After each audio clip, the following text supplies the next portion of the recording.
My journey to this game wasn't even a direct path. I was guided along it vicariously due to the interest a friend of mine already had. My friend Skadushi was already an avid PoE 1 player, and has been the entire time I've known him. He's recommended me the game multiple times in the past couple of years, but there was this one serious issue. Path of Exile 1 is crusty as shit, and with an extensive background of games that reward me for my reflexes, its click-to-move controls were about as intuitive as me driving a fucking forklift. So I gave it an honest try of 22 minutes before I quickly said, no, I'm good, no thank you, and once again dismissed the genre entirely. When I made that statement, I was but a boy, timid, and afraid of the daunting challenge of entering one of the most sophisticated and difficult gaming ecosystems to ever exist. That's right, I admit it. What influenced me more than the gameplay and visuals of PoE 1 was my lack of understanding of the game and its vast oceanic depth of knowledge and systems. 22 minutes of peak was too much for my feeble mind to bear. But now, over 300 hours later, a boy I am no more. For this man has played Path of Exile the Mirage League and its balls deep endgame. And I'm here to tell you now, this was the single greatest new player experience I have ever had in my entire fucking life thus far.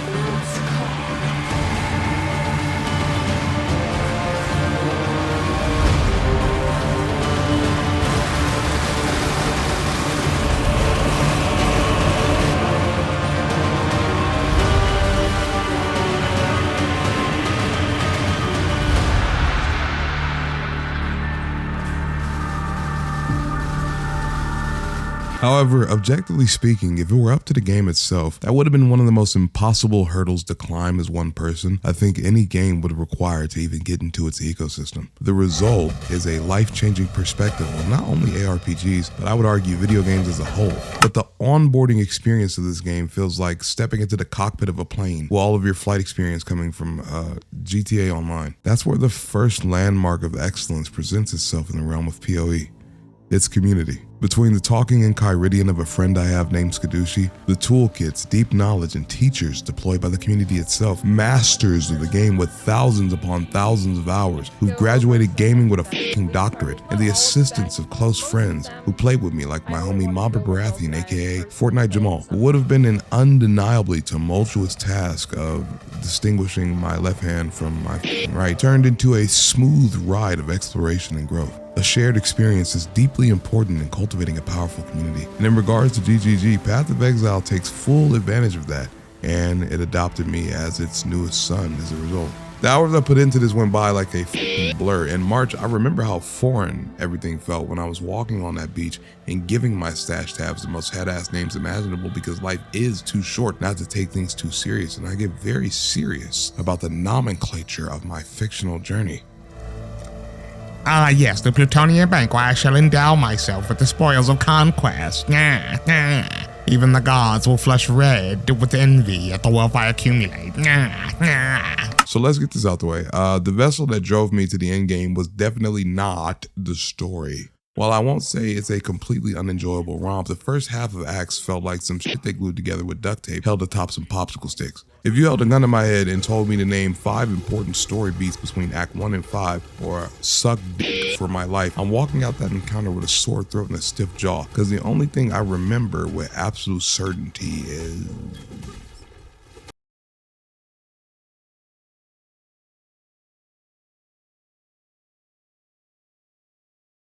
In my prior video, I feel like I really touched on the intricacies of Path of Exile. Its leveling, looting, mapping, itemization to an extent. And while not one for one, those systems for the most part are nearly the same. So for this video, I want to focus on the oceanic difference between the two games' endgame and systems accommodating / surrounding it. With the upcoming return of the Ancients League promising to change things dramatically for PoE 2, I think it would be interesting to document the state of PoE 2 before and after said changes go live, and compare the two games now having experienced PoE 1 in totality. When I was first really getting into this game, I wanted to believe that the predecessor of PoE 1 managed to usurp its former. And after playing this motherfucker so much I have exceeded my hours played in PoE 2, I've come to a conclusion in terms of what PoE 2 currently does better than PoE 1 regarding systems and gameplay. I'll elaborate on it now. Here's what PoE 2 does better than PoE 1 in regards to its systems. Nothing, not a goddamn motherfucking thing. This is a first for me and a really crazy experience. I'm the type to philosophize on things, and there's something about the perspective I had towards PoE 2 before playing PoE 1 that really makes me think about everything, actually. PoE 2, from when I first got into it, was the single richest in-game experience I had ever sunk in real time, effort, and energy into. The gratification I felt playing it as a result was very real, and my take on the game when I made my video talking about it was very genuine. But it's like, I don't know, it's kind of scary how what I thought was among the pinnacle of what a game could achieve was in actuality a lack of knowing that its predecessor achieved something greater, far greater. PoE 2, upon reflection, is lacking so many core features PoE 1 has. It makes me question what direction they intend to go with the game, since it has such a feature-complete progenitor to directly compare to. It's not like PoE 2 doesn't have anything it does superior to PoE 1. PoE 1 and PoE 2, in my opinion, have entirely different core philosophies regarding the power fantasy of scaling the godhood. PoE 1 and PoE 2's difficulty spikes arrive at different points of each other's gameplay. I didn't realize this, again, due to a lack of perspective and experience, but WASD is not just a means to move around a map, but can completely change the dynamism of combat drastically when it's being balanced around the players having 5 directional buttons instead of 1. PoE 2 can afford to be a more mechanically complex game with the introduction of WASD. Bosses could be more unpredictable, abilities can have longer cast times and animations since you're allowed to rely on iframes for dodging, and there's a lot more deterministic agency regarding moment-to-moment decisions in a fight. Most of the time when I died in PoE 2, I was more than aware of the mistake I made that led to my death before I even fully committed to making it. PoE 1 is damn near the opposite in that not understanding what you're looking at is the thing you feel right before you get one shot by some random fucking mob with 5 essence modifiers.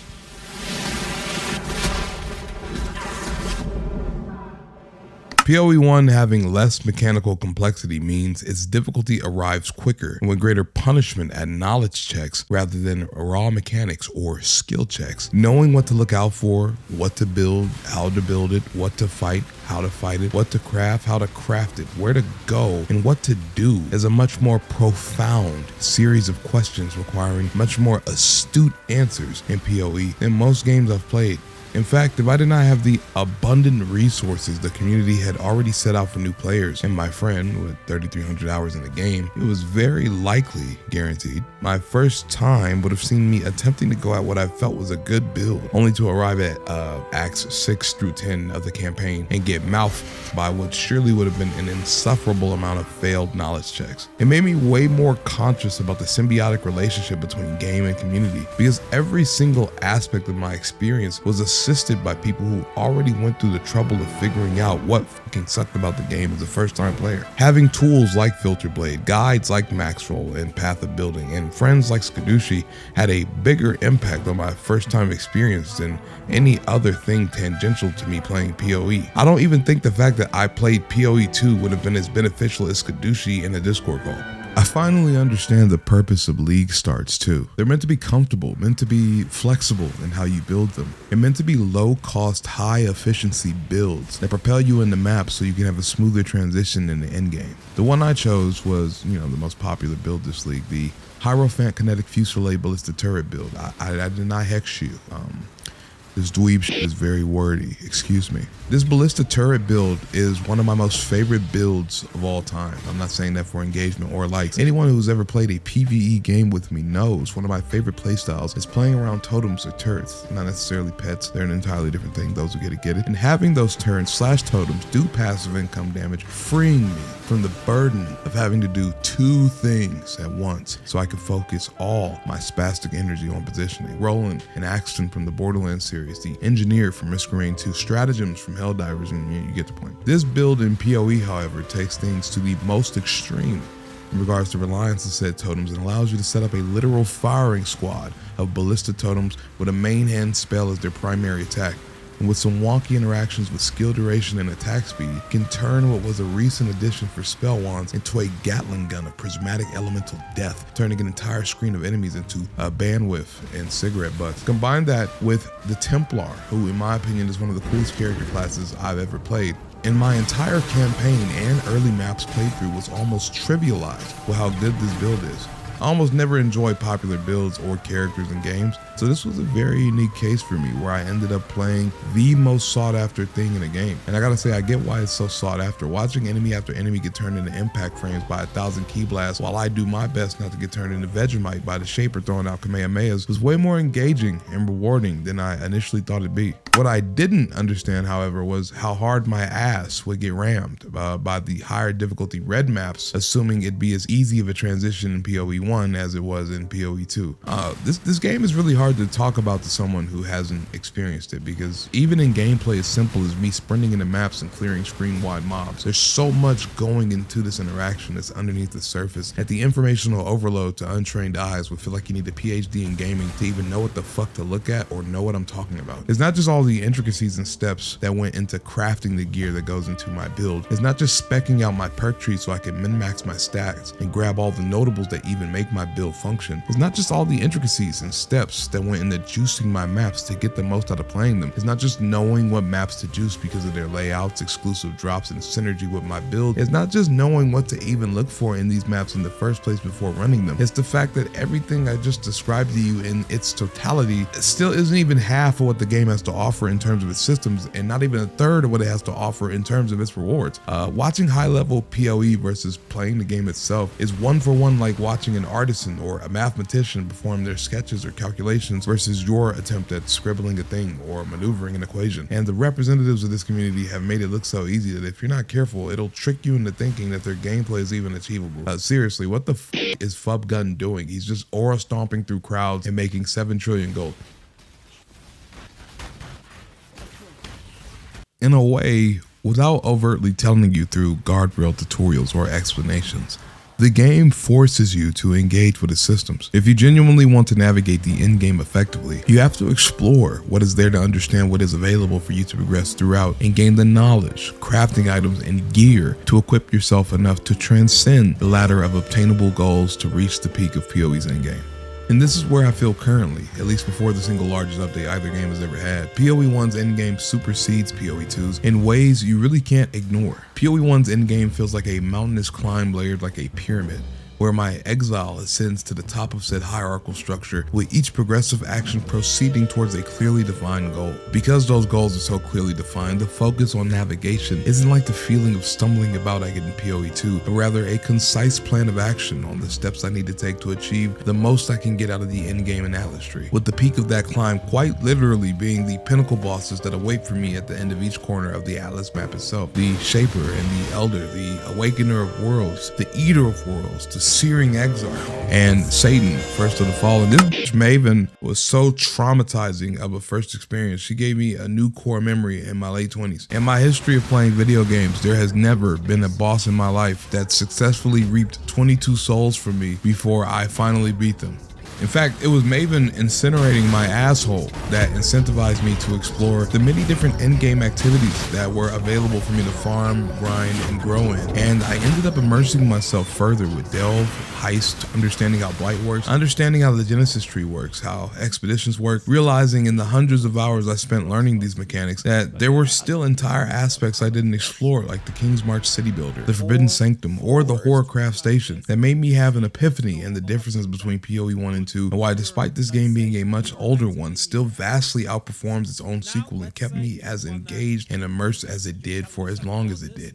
What PoE 1 demonstrates irrefutably in comparison to its own sequel is that systems are almost always way more important than mechanics. PoE 2 absolutely has PoE 1 beat in terms of mechanics and raw gameplay, as it is uncontestably a more next-gen game. But when it comes to the depth and intricacy of PoE systems, PoE 1 is a game so well done and fleshed out that the agency behind every action you take in it reignites the excitement behind doing them every single time you engage with the game. There is no monotony in PoE 1 unless you invent it in your own gameplay by restricting yourself for whatever reasons. Whether it's a lack of knowledge/understanding of the game, a lack of meaningful exploration with what all the game has to offer through its systems, or an inability to progress due to a lack of dexterity within your own skill set as a player, thus so limiting yourself to laborious tasks and rigid routines of gameplay. What I find so incredibly interesting about PoE is that its systems are so intricate and dense that it's not just a matter of sampling activities like the player is an attendant at a buffet, but rather interconnected biomes that are simultaneously held up like realms of the branches of Yggdrasil, with the trunk of the tree being a homogeneous fusion of the game's crafting and player-driven in-game economy via its trade system. Delve, Heist, Blight, Abyss, Beyond, Anarchy, Viridian Wildwood, Bestiary, Breach, Delirium, Domination, Expedition, Harvest, Incursion, Mirage, Legion, Ritual, Forbidden Sanctum, Settlers of Kalgur, Ultimatum, the Pinnacle Bosses. All this is completely free, by the way, and all of it revolves around this homogeneous fusion of in-game trading and in-game crafting, like I just said. I thought the pinnacle of PoE's in-game was mapping, but that shit isn't even the third best option for farming high-end gear, uniques, rare currencies, or any of the essential crafting materials to make the gear necessary to reach the hardest content the game even has to offer. What this ends up creating in terms of community is not just hardcore fanatics, but literal specialists who've mastered certain aspects of the game. You don't think there's someone spending 8 hours a day spelunking in the depths of Delve to farm materials and rewards. There's a guy for that actually. His name is Shitstain Steve, and I periodically see his name pop up, followed by being so far deep underground, I'm pretty sure he looks up and catches a glimpse of Agartha. You don't think there's someone whose mastery over navigating the Forbidden Sanctum is so elite, they farm it in no damage runs to get some of the rarest items in game to turn into a profit on the game's market. There's a guy for that. You don't think there's someone who's fleshed out their city builder in King's March so thoroughly all of their map progress the last 2 weeks has been sending literal NPCs into areas they wouldn't touch with a full build just to reap rewards with minimal losses? There's a guy for that. You don't think there's someone so talented at Heist they've trivialized it and Betrayal and turned one of the most complex league mechanics in the game into a money farm for drops? There's a guy for that. And the best part, all 4 of these specialists don't even have to interact with each other's biomes to get the most out of their in-game experiences. These activities are not just aspects of the game, they are their own contained games within the larger game itself. The symbiosis of activity, reward, market, and craft homogenizes in a way where the player, once injected into PoE's endgame, is not at the whim of any guardrailed activity, but thrusted into a rainforest of potentiality that's entirely deterministic. The second you hit maps, the knowledge and skill gap between you and a veteran player is immediately shown as you flounder about, trudging through the maps while a percentage of the community is so surgical with their operations. You can click into their stream and see entire documented spreadsheets for potential build paths, gear crafts, trade management, etc. This game isn't a game just played by hardcore fans. It is played by what I am convinced is some of the most elite examples of gaming excellence you could find in a while. In all, this journey into PoE has irrevocably changed not just my perspective on ARPGs, but games in general. This journey into an ecosystem of deep, complex games that provide meaningful and nuanced gameplay and decision making has elevated the floor of my standards and depth of understanding of the DNA of games in general.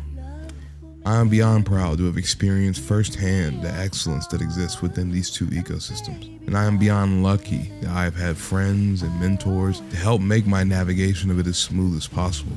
I am deeply excited for this new PoE 2 update, which will likely be out as I upload this video, as most of what I've documented here in comparison to PoE 2 is subject to change dramatically. And I've had this discussion with people in the comments prior, but I am beyond confident that PoE 2, by the time its full release is out, will be one of the greatest games of all time, period. Not now, not thus far, it will be one of the greatest games ever made.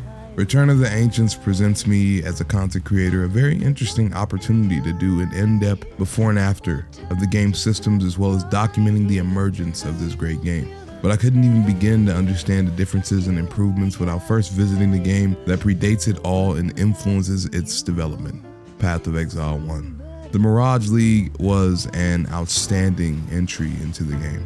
I had nothing short of a blast. I even ended up dropping like $100 in MTXs. Like, again, this wizard outfit is completely bought. I love this. When I saw the spellbook grimoire, I had to go for it, bro. It looks like I'm fucking lobbing out grimoires to smoke some fiends on some witch hat atelier shit, bro. It's goated. I also want to thank all of you for being here, bro. Starting this channel on a whim like this and seeing so much growth so fast with so few videos, it's a really crazy feeling, bro. Like, I did not think this shit would be popping off this fast. And high key motivates me to work that much harder to push out these videos, because I have to be doing something right for so many of you to be fucking with me this much, this quickly. I want to expand, talk about more things, try more things. And I want to bring you guys along in this journey as I delve into games and spelunk in their communities. Thank you for the support. Thank you for the encouragement. Thank you for the assistance, bro. Like, I hope you guys all have a wonderful day. Hope you are all playing the new PoE 2 Rise of the Ancients patch like I am. And I hope you all have a wonderful summer, man. Until next time, this has been ArchWizard CJ, and thank you for watching.